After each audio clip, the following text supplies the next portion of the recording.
she was like really bubbly, like smiley, happy, really talkative. I was like, she must have drank like 10 cups of coffee or something, because she was just like, turns out she doesn't even drink coffee at all.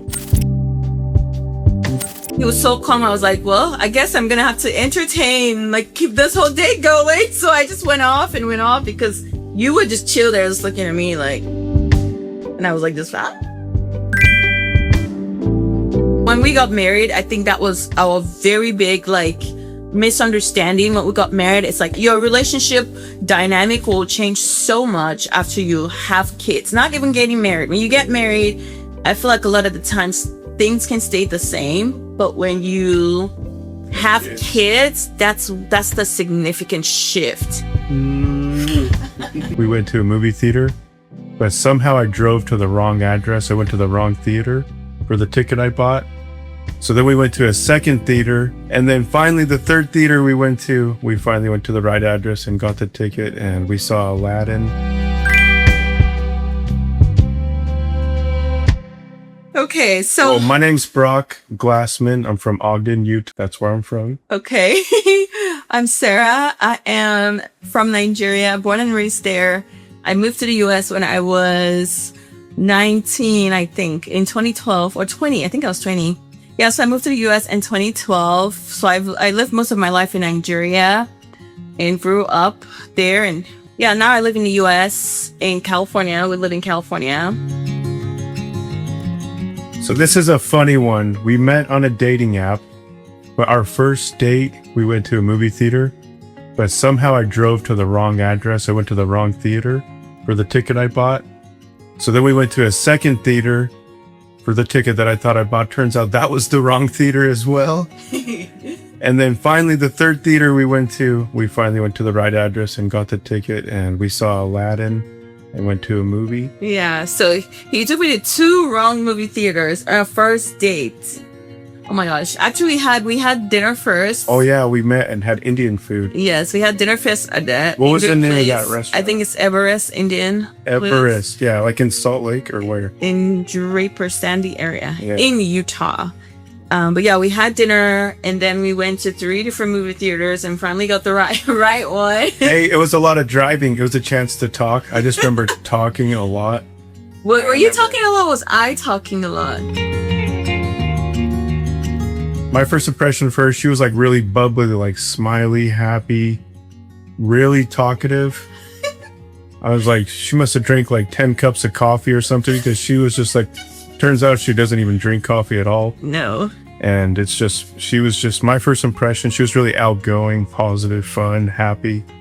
I think your energy, our first day, his energy he was just so calm. Like, he was so calm. I was like, well, I guess I'm gonna have to entertain, like keep this whole day going. So I just went off because you would just chill there just looking at me like, and I was like, this is going everywhere.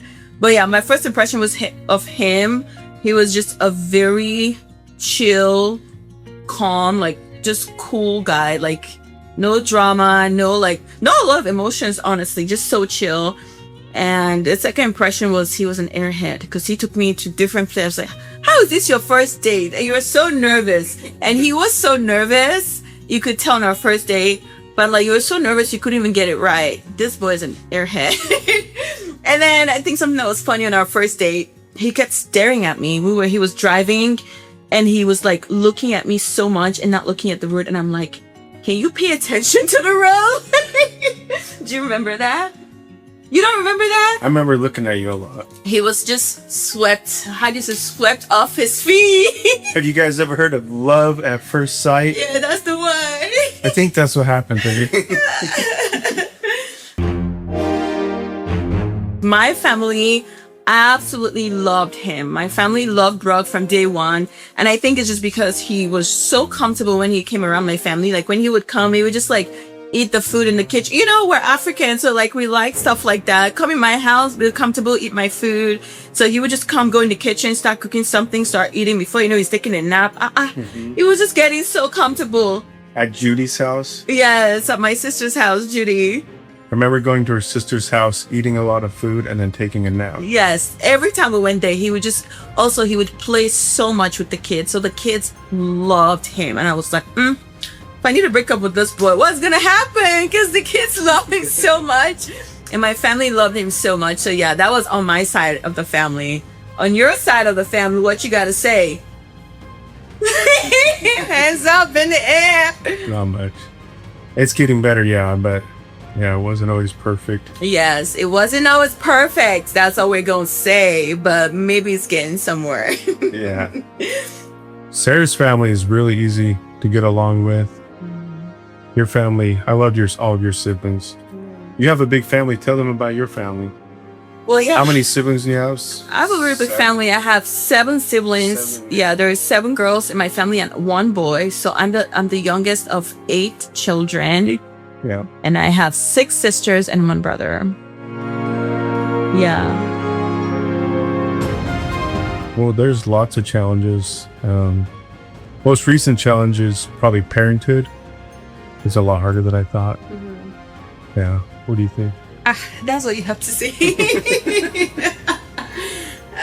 We don't like to think about the bad times. I know, the bad times were bad. We're focused on all the good The times. positives. Yeah. I will say one of the biggest challenges we had in our relationship. It's funny because people always talk about cultural difference. They say, oh, if you marry out of your culture, there's cultural difference. But I think it's actually, what's the word? Cultural difference, something like It's that. not even cultural different. It's like how you were raised in your family. Different, yeah. Different upbringing. Different upbringing, yes. So I don't think it's so much Yeah. cultural. Your dad was really strict, right? Yes. So I don't think it's so much cultural shock. I think is upbringing, different upbringing. My side, because, I'm Nigerian. So my parents are African, very, very, very strict. And he is on the more chill, relaxed part of like, My parents let me do whatever I want. his parents let him do whatever he wanted. And All I really did growing up was golf. That's all I wanted to do. Yeah. It was pretty simple. I just wanted to play. And I had responsibilities. So I did dishes, I cleaned the house, I did all these things. Go to college. Yeah. Yeah. So when we got married, I think that was our very big, misunderstanding when we got married. It's like, I was always like, things have to be done a certain way. You have to do it like this, like this. And he's like, no, you don't got to do things like that. You don't even got to do it at all. And I'm like, what? So we had a lot of butting heads at first. No, you got to do it like this. And he's like, no, you don't. I remember Sarah getting upset that I left the laundry in our house. Yes, like one time I did the laundry and the clothes were in the dryer and he was looking for something to wear and he removed all the clothes from the laundry, put it on the floor, scattered everywhere, grabbed the shirt that he wanted to wear, just went off to work. I was late for work. I had to go make I money. was like, oh my gosh. I was so pissed. I'm like, why would you do this? It's just so messy. Anyways, I've gotten used to the mess over time.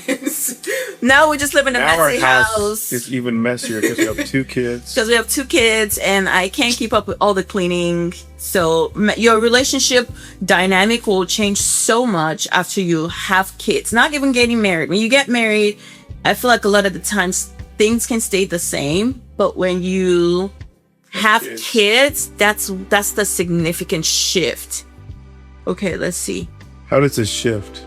How does it shift? It's a little bit harder, right? It's just extra responsibilities, right? Yes, I think, man, that's going to be a whole nother video. Yeah, that's a whole nother video. Yeah, it shifts. In summary, I'll say this. The wife gets 100 times more pressure and more work to do.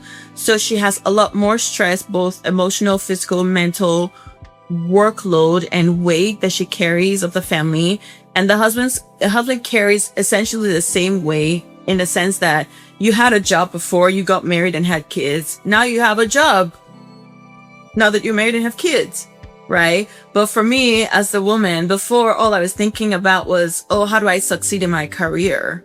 Now I'm thinking about how do I get my kids to hit their milestones? How do I get my kids to eat the balanced diet? How do I get my kids to school, to sports, to play sports, to Schedule. dance? How do I do all these things? How do I get my kids to perform well at home, outside the home, to learn to be respectful? How do I teach them to read? I potty train them. Like there's all these things that you don't think about as a man, and men will never think about, that women have to carry every single day. Like, what do I cook? Which is the hardest thing.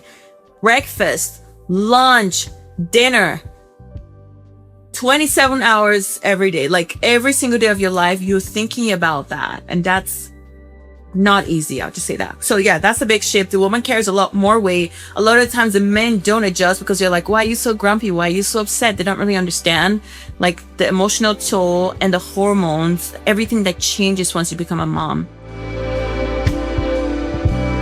I think the aspect of us being like an interracial couple makes us unique in that sense. Like we come from different backgrounds, different family structures, and just coming together, trying to create something that's in the middle. Whereas my family was like extreme, super strict, and his family was like extreme, not strict at all.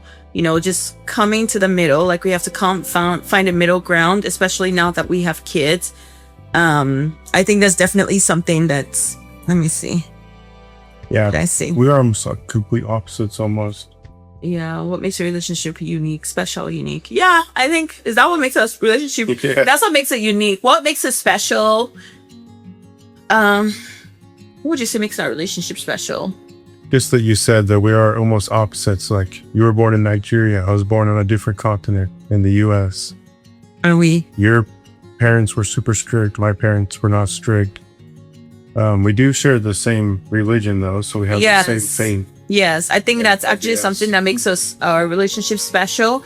As I think we have, for the most part, we have very similar moral compass or Beliefs, yeah.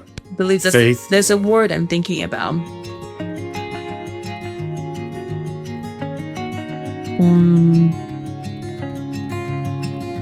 I forget the word.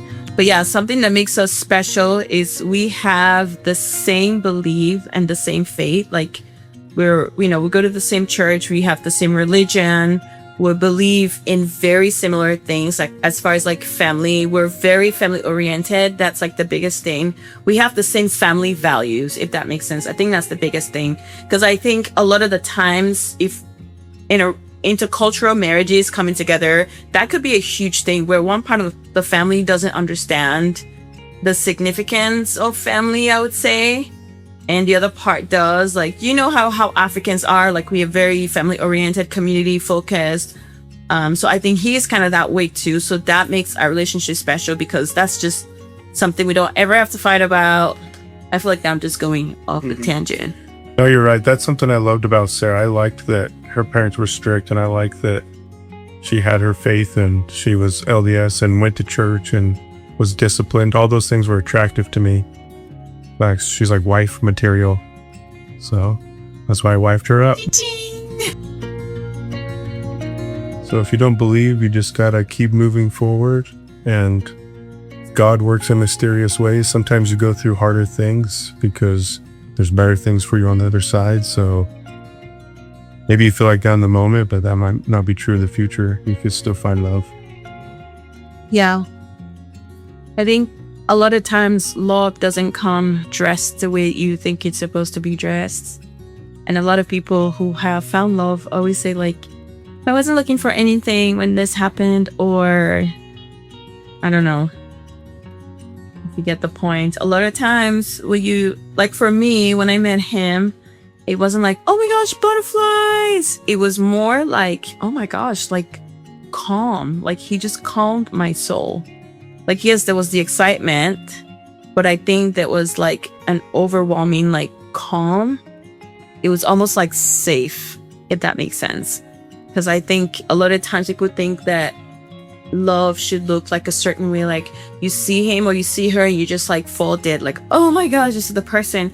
But a lot of the times it is the person that makes you feel safe. It's the person that always puts you first.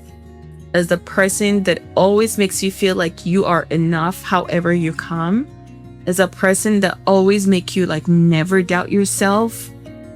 That's where you should be looking, especially as a woman, as the man that continues to choose you over and over and over again. That's what you should focus on. Woo! I would say this: marry the man Marry the man who has a good head on his shoulder. Marry the man who is calm, who is hardworking. Marry the man who's hardworking, who wants to be a husband. Not a man who wants a wife, the one who wants to be a husband and who wants to be a father. There's a difference. The man who wants a child and the man who wants a wife is different from the man who wants to be a husband and a father. Marry the one that has sense, not the one that was up every week. Wear the chain, wear this one. It's true. It's true. And always work on yourself. Just love yourself first. Always. Sorry. Ouch. Sorry, did I pinch you? Sorry. I was trying to remove it. I didn't know it. I pinched you. Yeah, always work on yourself and just your time will come. Yes. Keep faith. Yes, love yourself first. If you don't love yourself, people cannot love you. If you cannot love yourself, you cannot radiate that light of being loved. You're just going to be depressed and needy, right? So love yourself, work on yourself, be the type of person you want to attract. Love 100% exists. And I know with a lot of like marriages that are falling apart, relationships falling apart, it's easy for people to think like, I don't believe in love. It doesn't really exist. You can love somebody and they can love you back, and that person can make a bad choice in the future. That doesn't mean it wasn't real love. Do you know what I mean? So believe in love. Take what you get right now, make the best of it. And if it works out, great. If it doesn't work out, move on to the next thing. But yeah, if you love yourself, love will always find you. All right. Thanks for hanging out with the Glassmans. Follow us on YouTube, Instagram, and Facebook at Love Mimia and TikTok as well. And yes, we would love to have you guys join our community as well. Until next time, bye for now. Bye.